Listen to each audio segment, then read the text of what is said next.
substantive give and take, and worthwhile for any audience to see. However, out of the 45-minute sit-down, well, here is all that CBS Sunday Morning decided to air. Take a look. Honestly, I think liberalism has to be defeated. Socialism must be defeated in a political sense. This is not a, we don't want a revolution in this country. What more do you want? You got the White House, you got the House, you got the Senate. Okay. And then we have angry snowflakes, and then we've got a Democratic establishment. I say the press in this country is out to destroy this president. We have to give some credit to the American people that they're somewhat intelligent and that they know the difference between an opinion show and a news show. Yeah.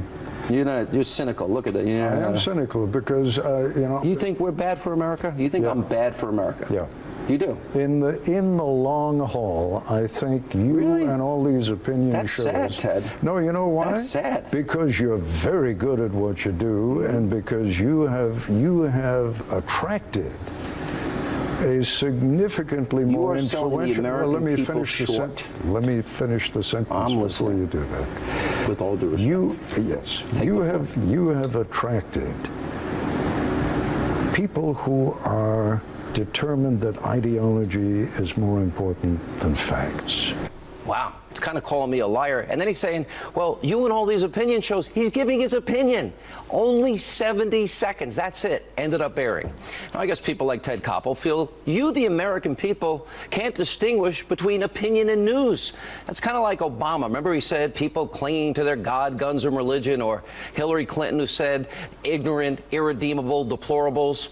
Now, beyond this interview being a total waste of my time, it is a flagrant example of what I call edited fake news. Now, remember CBS News is the former home of Dan Rather. Remember, he was forced to resign after reporting an inflammatory fake news story about President George W. Bush. Rather used fake documents to bolster his story. Now, CBS News is also the former home of Cheryl Atkinson. Remember, she there was marginalized at CBS and stonewalled, and they wouldn't show a lot of her investigative journalism into President Obama as his administration. Is that agenda-driven? And now they produce a package taking shots at me, all while prominently displaying their dishonesty, their bias, and total hypocrisy here for every viewer to see. Now, Ted's interview with me, it wasn't about substance. It wasn't about getting my real opinion. Now, the story was written long before he walked into this studio here at Fox. I was just used as a prop to advance his narrative, which is why only 1 minute and 10 seconds out of the 45 to 50 minutes was actually used. In other words, it was 1 minute. And that's the 1 minute that fit into their narrative.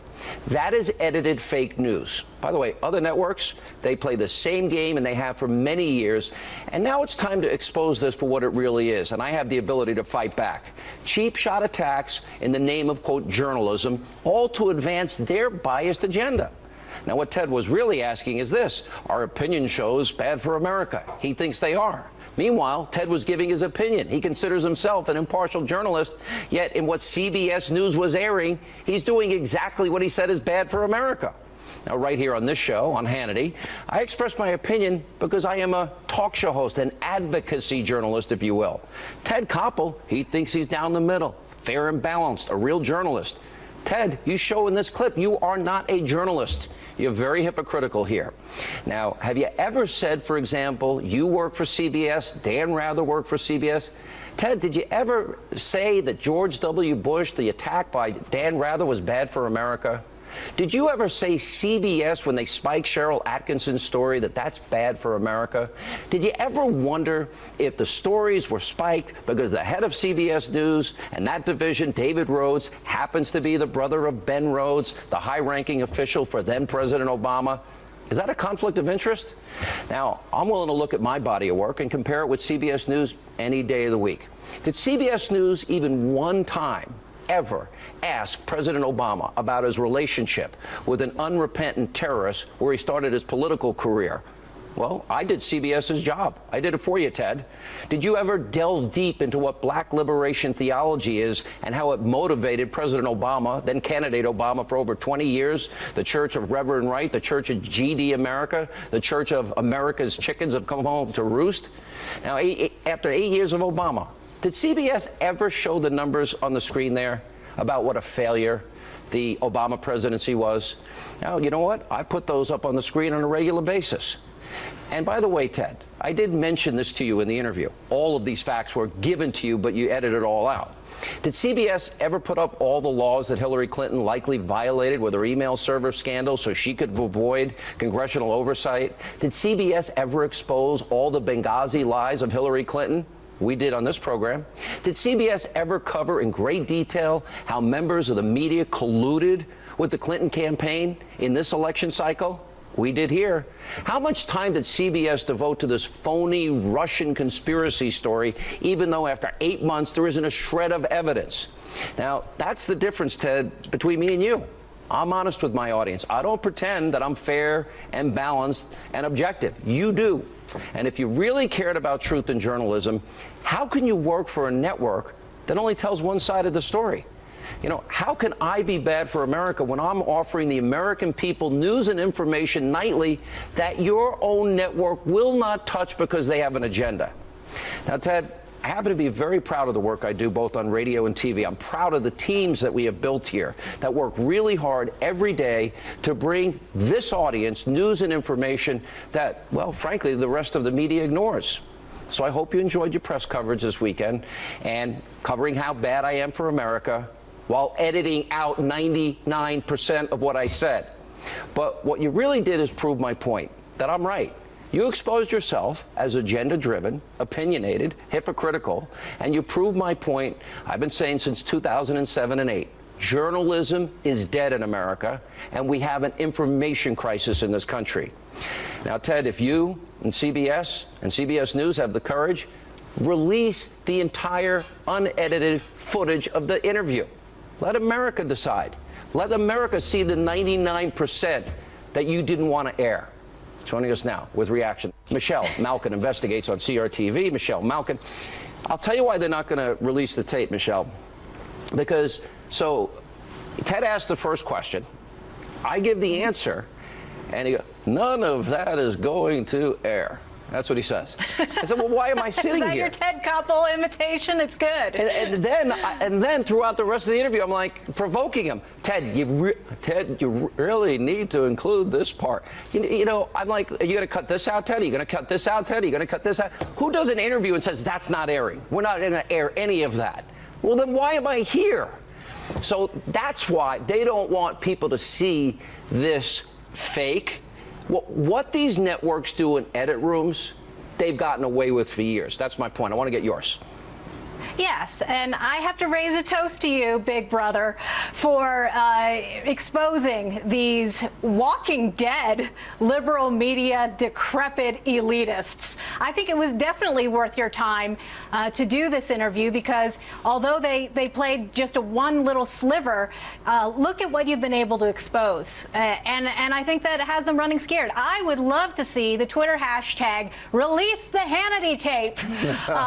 Put some more pressure on these people, and I know you've got a huge Twitter army out there, and I do as well. This is a very teachable moment in liberal media history because you have this ancient gatekeeper, Ted Koppel, telling you, wagging your finger, that you, Sean Hannity, are bad for America, while he, Ted Koppel, and all of his Fourth Estate colleagues are the ones who can only be entrusted with delivering the proper amount of news and opinion to America. We're the ones who support diversity, true diversity in the media marketplace. These people are the enemies of diversity of thought. These people are the enemies of true transparency and a vibrant marketplace in the media. Shame on that. Because they had a monopoly all these years. And by the way, this is not personal between Ted Koppel. I actually did it because I loved when he was covering on Nightline, America Held Hostage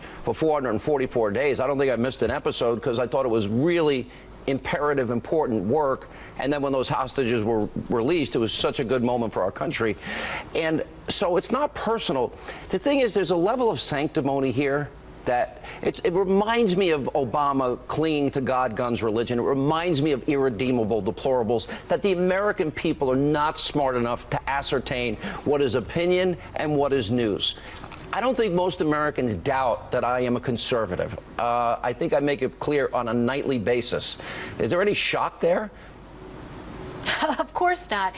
The other thing, of course, that you've done, though, is expose the double standards, because here you are asking them to release the full interview so that people can judge the totality of the interview and the substance of what you said. These are the same media types who, if conservative, investigative, independent journalists use their tactics, use their techniques that they are supposedly time-honored and entrusted to be able to use in telling a story, for example, editing an interview, they hate it. We want you, the conservative journalists, like James O'Keefe, for example. They are always demanding that he release every last second of what he's done because he can't be trusted. But they can? Come on, look at the whole entire history of liberal media ideology being more important than facts.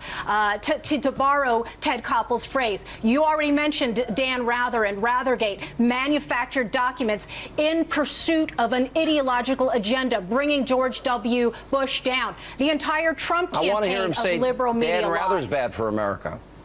Are you ever gonna, Yeah, that's you think right. those words ever come flying out of his mouth? I doubt it. All right, thank you. And up next tonight, right here on Hannity. We can't be chasing the perfect all the time. I mean, sometimes you have to take the good and put it in your pocket and take the win. All right, White House Chief of Staff Reince Priebus reacting to the Republican health care bill being pulled on Friday. Up next, we got reaction from Corey Lewandowski and Geraldo Rivera. Also tonight, Sheriff David Clark, Larry Elder, they weigh in on the Trump team being surveilled, likely illegally. Also, Ann Coulter and our delve into, yes, the dangers of spring break. That's back tonight. We can't be chasing the perfect all the time. I mean, sometimes you have to take the good and put it in your pocket and take the win. The president met with over 120 members of the House. There was more love shown to outside groups by this White House, whether it was Vice President Pence, Mick Mulvaney, Tom Price, Steve Bannon, myself, Mark Short. I mean, the point is the diverse group of people working the halls of Congress, including the leadership in Congress. I think it's time for our folks to come together. And I also think it's time to potentially get a few moderate Democrats on board as well. All right, that was White House Chief of Staff Reince Priebus yesterday reacting to the Republican health care bill that was pulled late last week. Over the weekend, the president tweeted, quote, Democrats are smiling in D.C. that the Freedom Caucus, with the help of Club for Growth and Heritage, have saved Planned Parenthood and Obamacare. Okay, joining us with reaction, former Trump campaign manager Corey Lewandowski and Fox News correspondent at large Geraldo Rivera. Geraldo, first of all, I think this is going to get done. That's my strong belief here. The second thing is, I just have a different take than the White House at this point. And that is, and there's plenty of blame to go around. Nobody, not one person, Geraldo, saw that bill that was being scored in the CBO until they released it. There was no consensus bill that everybody supported. You have different factions in the Republican and Democratic Party. You got moderates, you got the Tuesday group, the Sunday group, the Wednesday group, the study group, the Freedom Caucus. These groups didn't see it beforehand. And then right after it's released, they started fighting each other on TV. This should have been built behind the scenes. They had 8 long years to do it, Geraldo. I blame the leadership on a bad rollout here. Sean. Okay, I agree with that last point. They had 8 years. Damn it, they should have gotten this done. You're right. But you are the most prominent conservative commentator in our country, Sean. Oh boy, come on. And you have to cop to the fact that this so-called Freedom Caucus, they have a 3-word slogan: just say no. They were not going to go along with this president, no matter what this bill contained. They stabbed him in the back. You had a chance here where the Geraldo, let me say this. The Republican Speaker of the House and everybody in the Trump administration, the President of the United States, invested in a compromise that was going to save the federal deficit to the tune of $250 billion over time. They were fighting for those who were cut off, the Obamacare, 24 million, but still they were saving money. They had a reasonable compromise. The Freedom Caucus would not have gone along Geraldo, with anything that it should. Reince is right. No bill's going to be perfect. Nobody gets everything they want. But I'll say this to you, and I'll bring Corey in here as well. Had they built the consensus, Corey, before they rolled out the bill, they would have known the votes that they had. And as hard as, and by the way, the president gets all the credit. He did compromise. He tried to, he'd do something for the Freedom Caucus, then the moderates would leave. Then he'd do something for the moderates, the Freedom Caucus would leave. This should have been handled by the speaker. This should have been handled by leadership. The president did way too much heavy lifting on this bill. He's the executive branch. They're the legislative branch. Corey. Sean, the House leadership failed to get this bill done, and they should have never had an artificial deadline to get this bill accomplished when it wasn't necessary to be done in the first 60 days. And I understand the budget reconciliation process, but I also understand that they were concerned what the Senate was going to do before they get the House bill done. What should have been done is, behind the scenes, as you've mentioned, you bring members in from the House Freedom Caucus, the Tuesday Group, the Republican Study Committee, the Heritage Foundation, all of the stakeholders who are going to look at this bill before it's released, compromise behind the scenes. There's always going to be additional compromise needed, but if you can have a base framework behind the scenes before the bill is introduced to everybody, then that's the way to go. Look, you can take Marco Rubio for his word or not. When it came to the Gang of Eight, he spent countless hours going around and talking about his legislation before it was ever introduced. Now, the bill was ultimately a failure, but he did the right thing by trying to get those groups on board first, so we could get some support. Done. I am convinced. But Geraldo, all I'm saying is, why did they set themselves up by keeping it hidden, not sharing it with any of the coalition, releasing it, creating a public civil war and a public fight, when it should have been handled behind closed doors? Those compromises could have been made, and I suggest probably this is the way it'll happen from here on in. Look, you cannot blame people if they have strong principles. Nobody wants this repeal and replace more than I do. I want the win for the president. He worked hard for this, and he'll get it. But I just think, you got to have the leadership handle it better. I absolutely disagree, Sean. I think that the Freedom Caucus would not have gone along with any compromise whatsoever that involved giving something for free to poor people. They are the just say no ridiculous. Caucus. When you see a Freedom Caucus member, like what has the Freedom Caucus done but said no? They voted 50 times to repeal or more. It's meaningless if you don't pass it. And then 8 years later, where are they now? Just now they have to say no to a Republican president. I am convinced. What do you think John this Boehner could be? Quit. These Sean Hannity saying this. Corey is right. Bring in all of these conservative think tanks. Bring in the Senate, because you have to deal with cloture and the Byrd rule and reconciliation. Bring in all of the different factions with the moderates and the Tuesday Group, the Study Group, the caucus. Everybody needs to get locked in a room and don't let them out till they fix it. They owe it to the American people to fulfill that promise, and frankly, they owe it to the president to do their job. All right, coming up, Sheriff David Clark, Larry Elder, they're up next to weigh in on the Trump campaign being surveilled, and also later tonight. The American people are not happy with these results.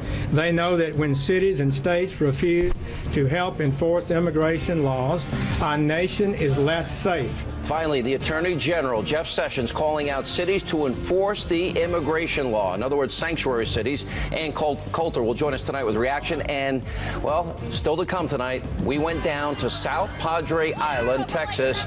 More shocking behavior. Is this dangerous for your children? Spring break.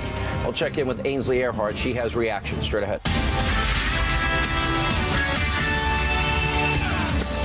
Live from America's News headquarters in New York, I'm Kelly Wright. Here's what's happening. Democrats calling on House Intelligence Committee Chair Devin Nunes to recuse himself from the committee's Russia inquiry.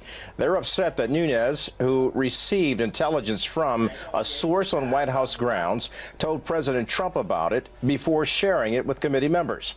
Nunes claims he did nothing wrong, but Democrats say it makes them question his ability to run an independent investigation. President Trump himself is firing back this evening, tweeting, quote, "Why isn't the House Intelligence Committee looking into the Bill and Hillary deal that allowed big uranium to go to Russia? Russian speech, money to Bill, the Hillary Russian reset, praise of Russia by Hillary, or Podesta Russian company. Trump-Russia story is a hoax." And that's a look at news this hour. I'm Kelly Wright. Now back to Hannity. Welcome back to Hannity. So yesterday, Congressman Trey Gowdy called out Democrats for criticizing the House Intelligence Committee Chairman Devin Nunes for briefing President Trump about his findings related to the Obama administration's collecting intel on the Trump transition team. In other words, surveillance. Take a look. My understanding is Chairman Nunes briefed the commander-in-chief on matters unrelated to the Russia investigation. So if that's a big deal in Washington, then we've sunk to a new low. So if the commander-in-chief cannot be briefed by the chairperson of the House Intel Committee on a matter that has nothing to do with the FBI investigation, then I don't know what they can talk about, John. Right. So he's the commander-in-chief. And that's not all. Today, the Democrats, they were up in arms because it was revealed that Chairman Nunes met with his source on the White House grounds. But in a statement for a spokesman for Chairman Nunes, they explained, quote, Chairman Nunes met with his source at the White House grounds in order to have proximity to a secure location where he could view the information provided by the source. Makes sense. Joining us now with reaction, the author of the best-selling book, Cop Under Fire, Milwaukee County Sheriff David Clark, and Salem nationally syndicated radio talk show host Larry Elder. Larry, let me check in with your legal mind for a second. Can you think of any circumstances under which a president-elect or a candidate should ever be surveilled? I can't think of anyone, and I think that what we're finding out is that Donald Trump was not out to lunch when he tweeted that he might have been wiretapped, using the term very broadly. I'd be a lot more impressed with some of these Democrats yelling and screaming about Devin Nunes if they were saying that Loretta Lynch should have recused herself when she met with Bill Clinton on the tarmac, something that she never did. I'd be a little more impressed if they were angry at Hillary for not turning over documents during the Benghazi hearing and for giving us a bunch of different stories and for deleting documents, destroying evidence after they were under subpoena. I'd be a lot more impressed if the Democrats were upset with those kinds of things, but they're not. This is nothing more than politics. They're being hypocritical. They know that they're in trouble because Donald Trump is looking at least credible, and so therefore let's put the chairman on trial. That's what they do. That's what they're doing right now. You know, one of the things I think that bothered me the most is the chairman saying, Sheriff, that this was widely disseminated. In other words, a lot of people saw this. Now, that goes into the issue of privacy, even if it was legitimate surveillance, and I think that is a question that needs to be answered. Let's say it was legitimate surveillance and you pick up a president-elect or a candidate, that should never be widely disseminated, right? Right. It's not, look, this is unprecedented, especially for an incoming president.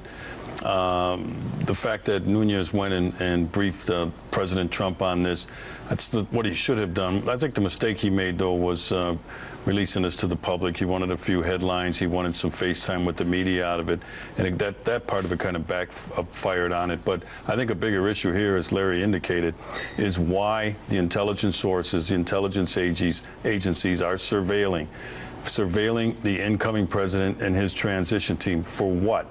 And I think it's a shame that the intelligence agency directors there couldn't go to the president-elect and tell him what was going on. Maybe somebody should have leaked it to him without leaking any information or any names, and just say, hey, there's something going on here that I think is illegal.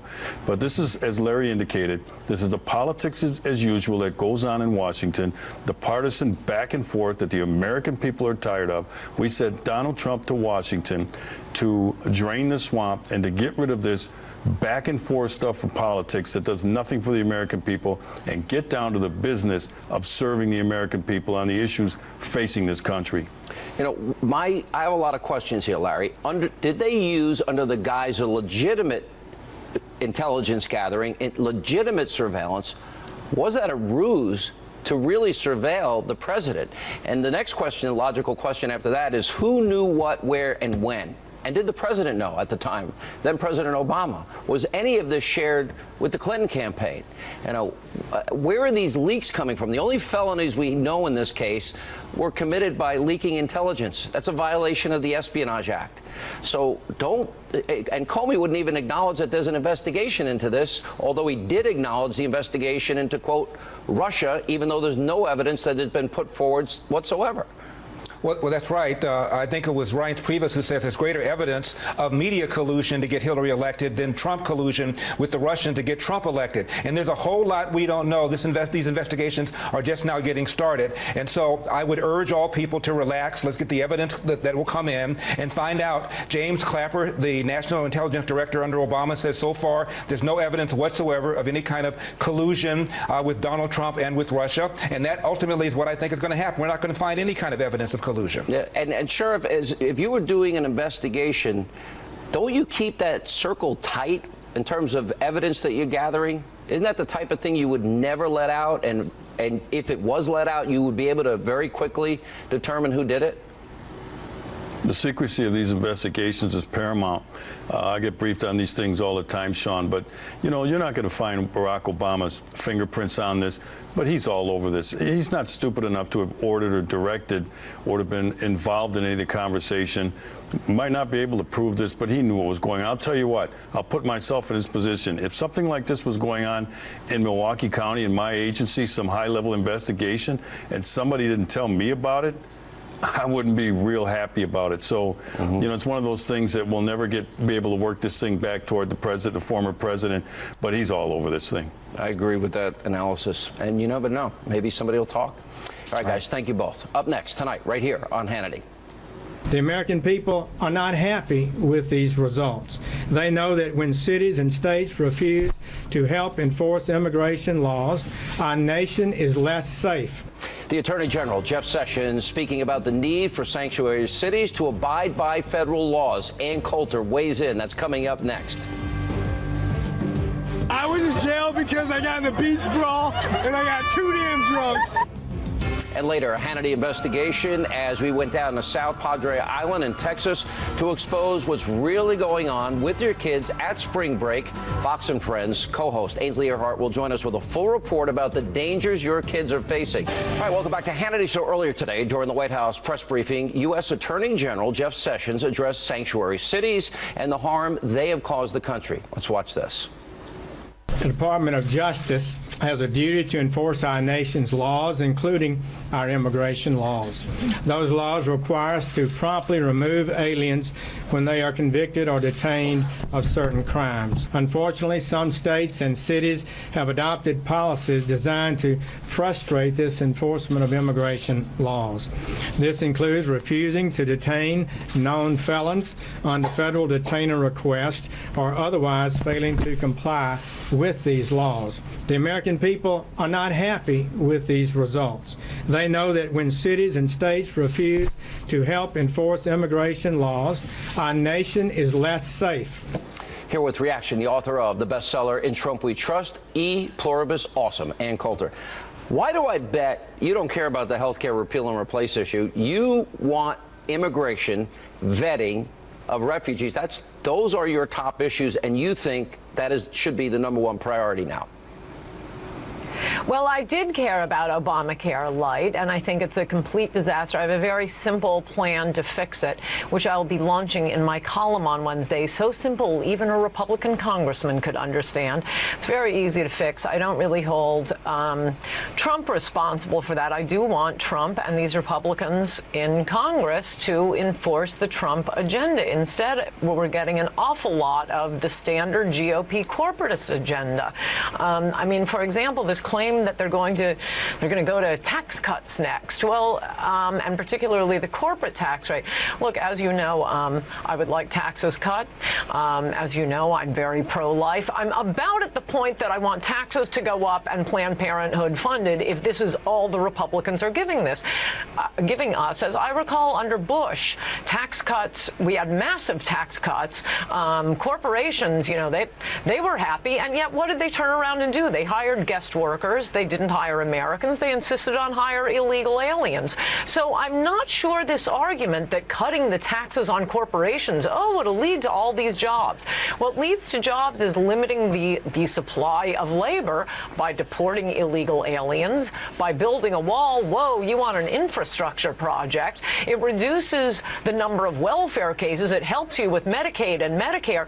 Doing what Trump said on immigration makes everything else we have to do so much easier. Listen, you don't want illegal immigrants competing for jobs, especially when you have 95 million Americans out of the labor force, but you can't deny if you bring in trillions of repatriated money at a low rate, that's going to incentivize them to spend money to build factories, manufacturing centers, and the same with corporate taxes. You lower it to 15%. You go from the highest corporate tax rates in the industrialized world to the lowest. businesses are going to want to do business here. That only helps us too, right? Maybe. I'm not very inclined to worry about corporate America right now. That's all anybody has worried about. The whole point of Trump was to care about the jobs working they create. class. And as I say, well, yeah, all those jobs they created under Bush. No, they didn't. They brought in guest workers. They demanded an amnesty. But you got to secure the border simultaneously. I agree with you. We're not disagreeing. Not simultaneously. Number one, and I would also say that having seen that we're going to be living under, in fact, we're going to live under fascism under Trump. It's the fascism of our federal district court judges. Immigration is obviously the federal responsibility, but some district court judges don't understand that. And as long as they're going to be deciding all of our immigration policy for us, I think the first law Congress ought to pass is just take Trump's immigration policy paper and pass every provision into law.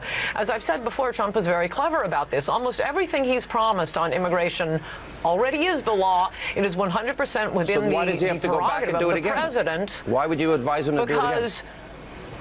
Because everything he wants to do is his responsibility as the president. For example, to build the wall. He's the commander-in-chief. I mean, it's not just the law, it's the Constitution that gives the president the authority to protect our borders. But apparently some federal district judges need more than the Constitution. They will ignore the Constitution. Why not have Congress, for one thing, just for supplemental support on all of Trump's immigration policies, pass all of his immigration policies into law, and also force the Democrats and some of those weak-kneed Republicans to vote against it. I keep hearing from, I guess, what Reince Priebus said this weekend, that the new White House plan is to appeal to Democrats and reach out to Democrats. And look, Trump is a charming person. I'm sure he will be lovely to them, but I think instead of trying to get Democrat votes by giving in to them, by pushing socialist ideas, the way you get Democrats to vote for your bills is by writing bills that they can't vote against because they have to stand for re-election, as you will see with my Obamacare fix this Wednesday. All right, Ann Coulter, thank you.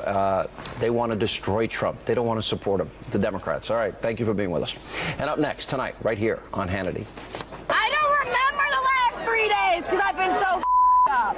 All right, that time again, spring break is here, and we went to South Padre Island, Texas, to see what your kids are doing on spring break. Things haven't changed.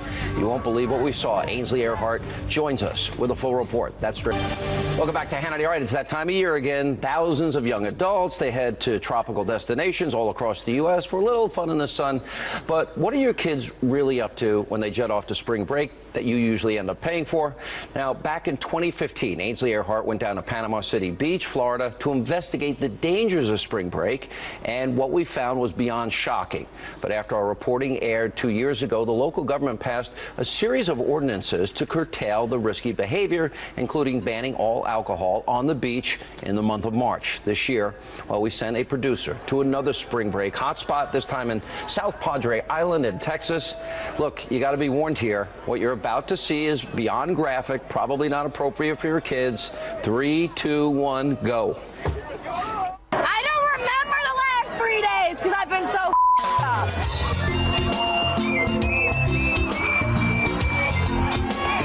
What time did y'all start drinking today? 1 hour ago, but like 7 shots in 7 minutes, so we're good.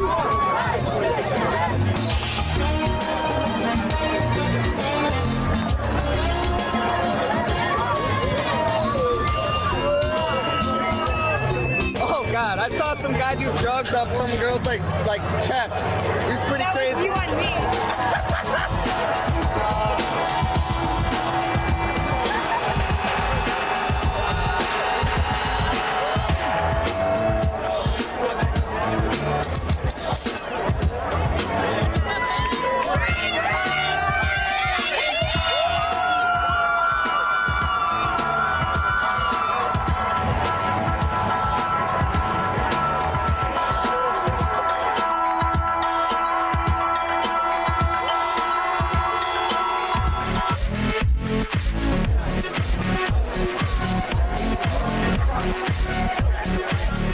This is called slap in the bag.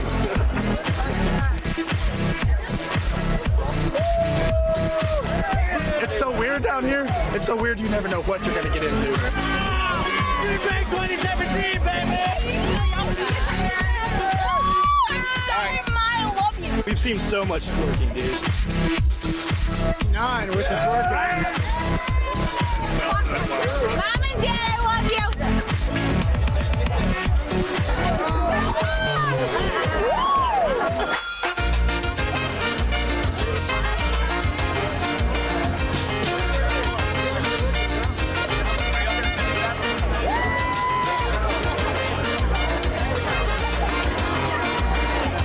What time did I start drinking today? Like 11. Drink beer. I honestly have no idea. I really don't know.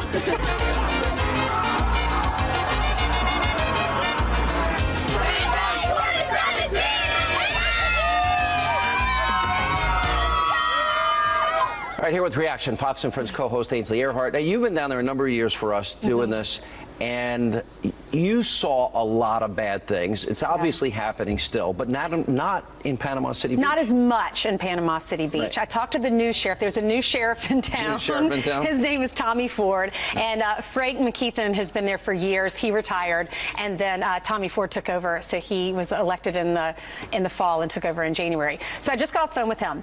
The numbers are not back for this year spring break because it's still going on. They look at the numbers through the entire month of March, but they have changed the rules. The big one is no alcohol on the beach there. By the way, we are hated for doing that. Kids hate us, by and the bar kids, owners. But he said loved by the community. He said his officers will walk out on the beach and families come up to them and say, thank you so much for cleaning up the beach. We're bringing our families back. He said that's generating the economy again. So they're really pleased with that. He says it's not perfect. They had a really bad day yesterday. He said there were 2 shootings yesterday. 1 person's in critical condition and 3 robberies. But they have banned balcony climbing. Remember when we were down there were people that were jumping from balcony to balcony and then falling off because they were drunk and then dying. Every one of these kids is wasted. They're hammered. They are there to get wasted. That is their goal, to get blacked out drunk.